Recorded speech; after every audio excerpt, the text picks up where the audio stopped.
A wonderful win. Joking. Wonderful game. Played our hearts out. I just addressed the team and told them that I love each and every one of them, and coaches included, because they were resilient.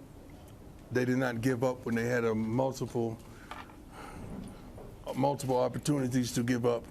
They fought to the end. We sustained injuries. Next man up came in and did their thing. Marion played his butt off. I think he had a $196. Who else? Several guys played. Kamani came in and contributed tremendously. Did a great job going in. Still had some special teams weren't special. As normal, we got to fix this. We say this every week, but we truly got to fix this one way or another. Running game showed its face, and you see how better the offense flowed with the running game. We're still getting out to tardy starts. We got to come out ready to play it. I don't know. I got to fix that myself personally. We can't come out and make a surge, and right before halftime, then we start saying, okay, we're in the game. They played wonderfully. The quarterback was resilient. They ran the ball. They had hit us with some big play screens and some backside things. But, you know, coaches always say, we didn't do this or we didn't do that. They force you into doing certain things and they force you into making mistakes. But we got to just fix the little issues that we're having. And I don't know if that's age. I don't know if that's just new to the systems. But overall, I'm really proud of not only the young men, the coaches, the fan base, the student body, all of you. I'm truly proud of the way we represented Boulder today. I really am. Let's go.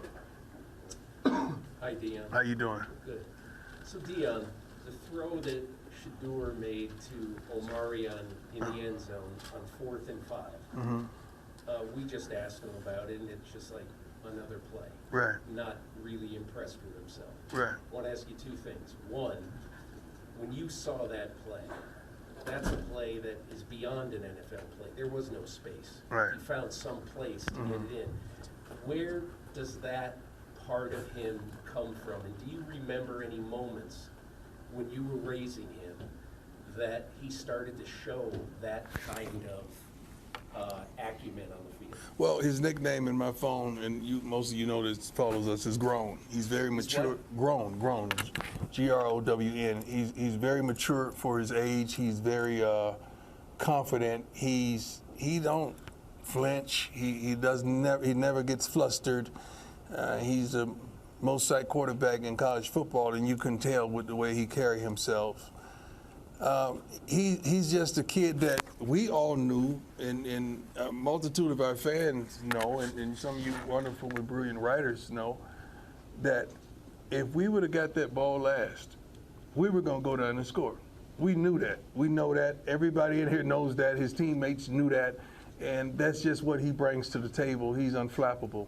And he's very wise and understanding on the whys and the because in what he sees out there on the field.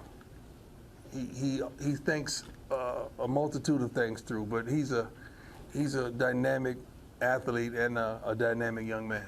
I'm proud to be his father and his coach. Yes. Coach Brian, I heard an echo from Shador, accountability. Yes. Athlete, I understand that. Yes. And that is a true championship mind. And congratulations on Amari.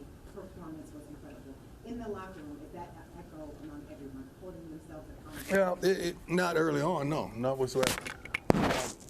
You got to understand that you can only hold people accountable when you're doing your job. You can't go right here and holding everybody accountable when you're not doing your job. So the more that these young men do their jobs and do it like the expectation that we have of them, then they can hold others accountable. But they're tremendous reluctant.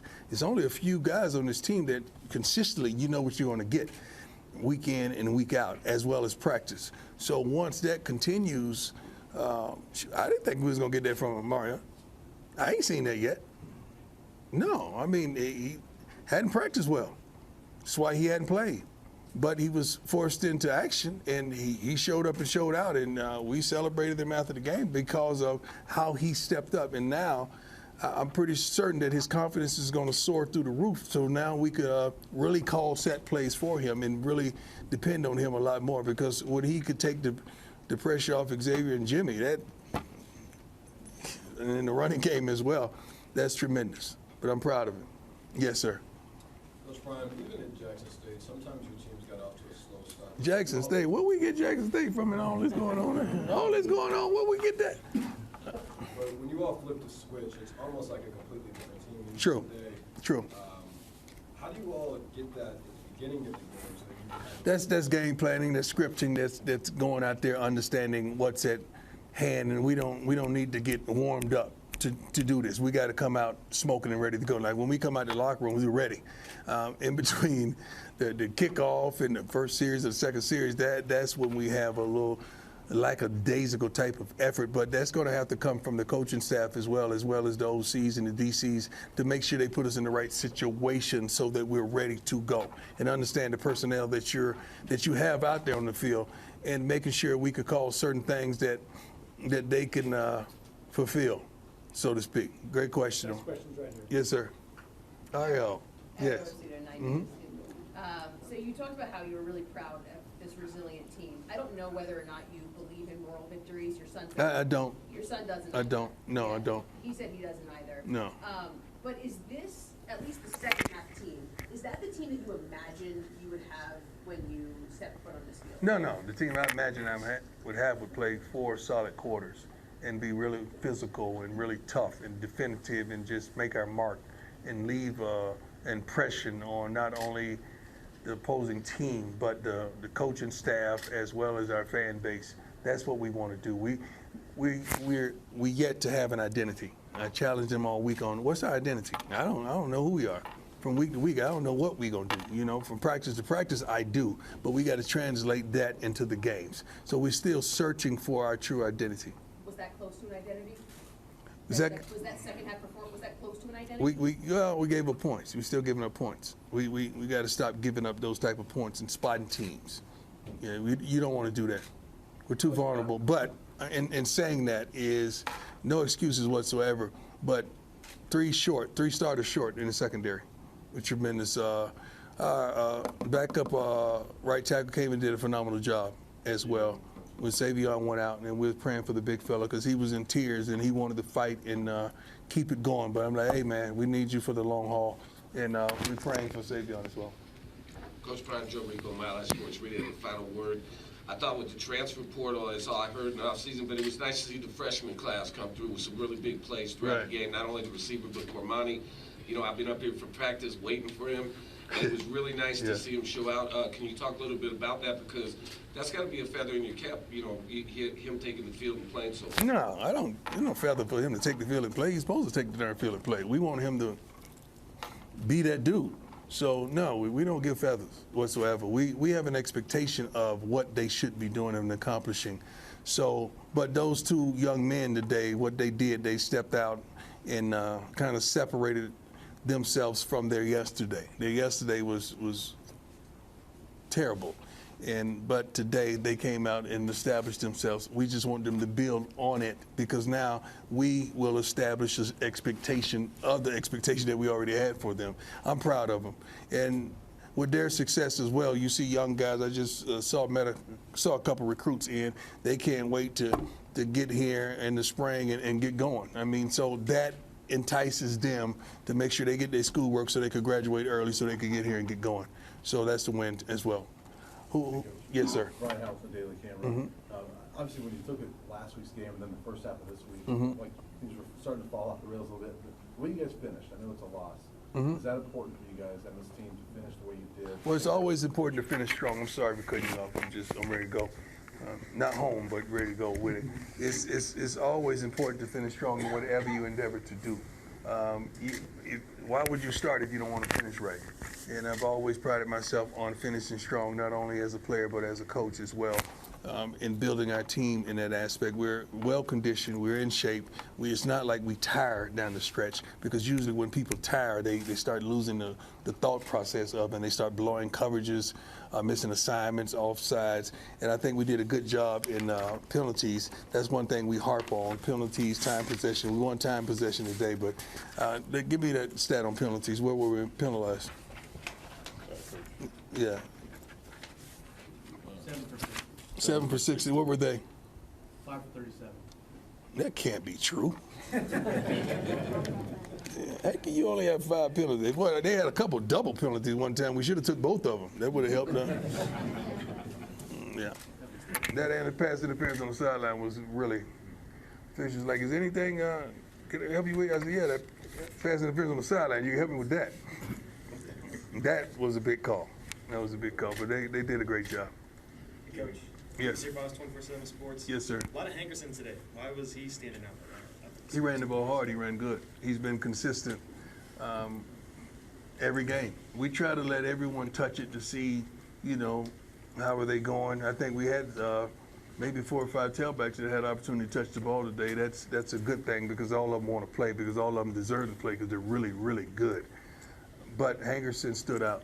He hit it. And, he had a couple one-on-ones in the secondary. I wish he would have shook him and got out of there. But you want to just push pause right there and just throw Dylan in there and see if Dylan can wiggle out of it. But Hank is resilient, man. He's been doing a good job. All these guys came, try to come in and force him out, and he wouldn't relinquish his position. So I'm proud of him as well as a man. Yes, sir. Coach, you talked about how everyone believed that if Shedeur got the ball there, Yes. the offense got the ball late, you guys were going to go down and score. I don't know if everyone would have believed that would have been the case in the second quarter.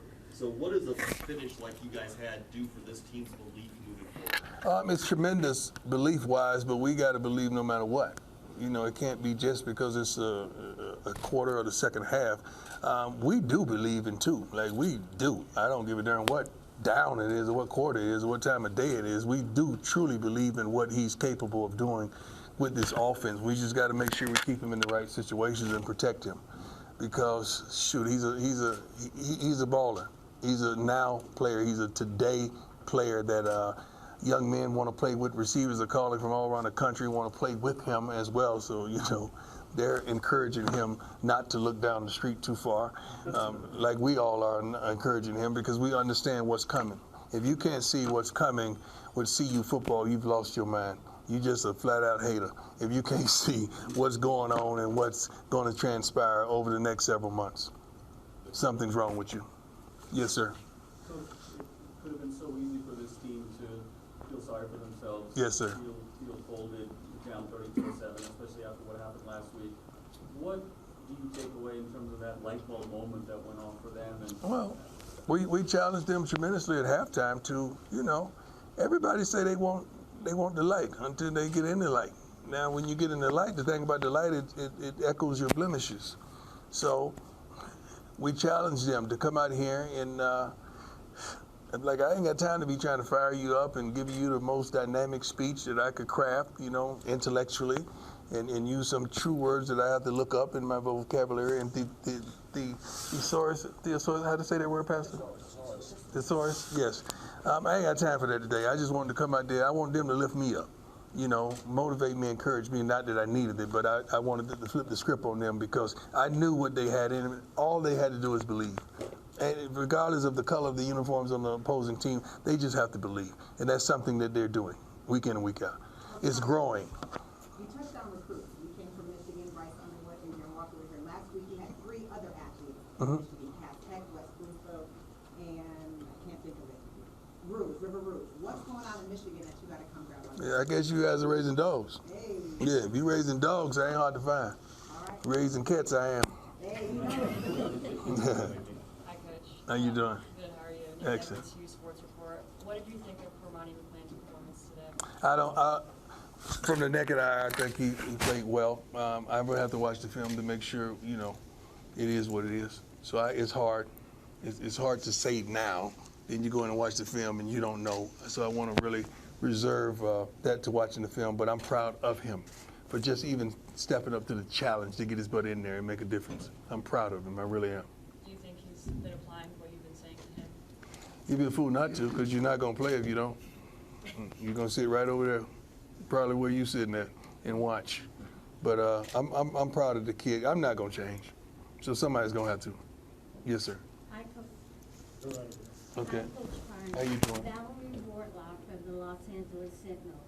Outside of the state of Colorado, you have thousands of people who have embraced your mission here, the team here. Is the team aware of that? And what are your thoughts about all of the love you're receiving? I don't know if it's all love. I don't think it's all love. You haven't checked the responses for the coaches that we participate against.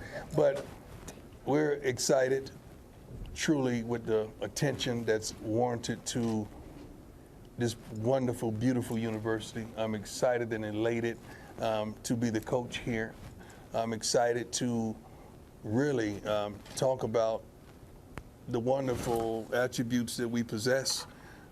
The young men, they don't see it because they're in it. You know, oftentimes we could step a foot out of it and we see it from another viewpoint and an advantage point, but they don't see it, and they're so young. I didn't see it either when I was in college or early in my pro career.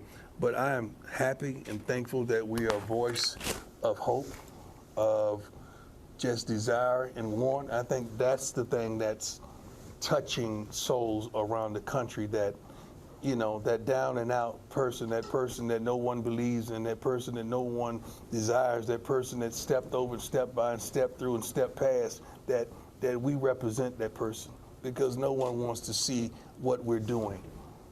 They don't want to see us accomplish what we're doing. And I said, and I will reiterate this, you got to be crazy if you can't see the direction that we're headed.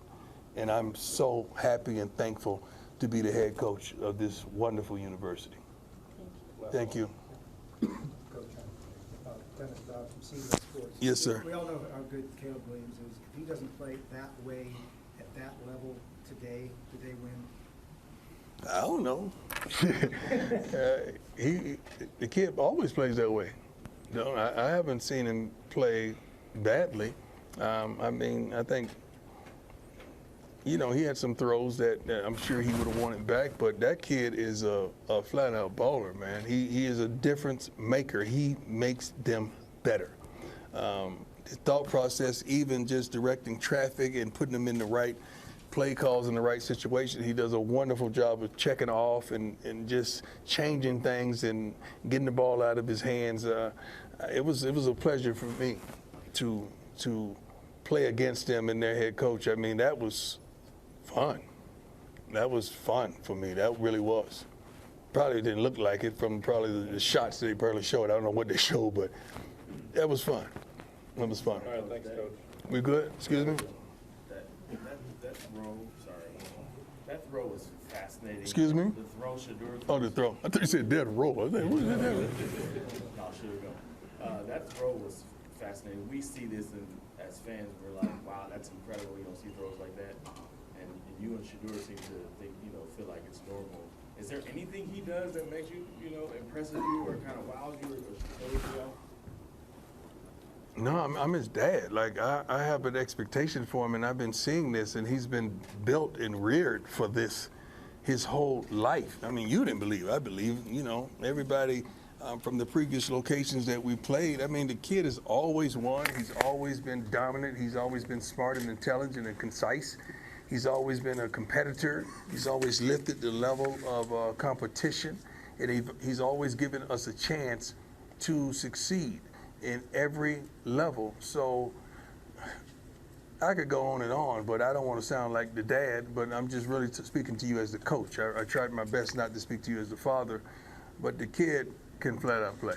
I know a lot of people doubted him and said I just thrusted him into the starting position, or what they call it, nepotism or whatever. All he used to just look in the mirror and slap whatever you see. I'm in on that.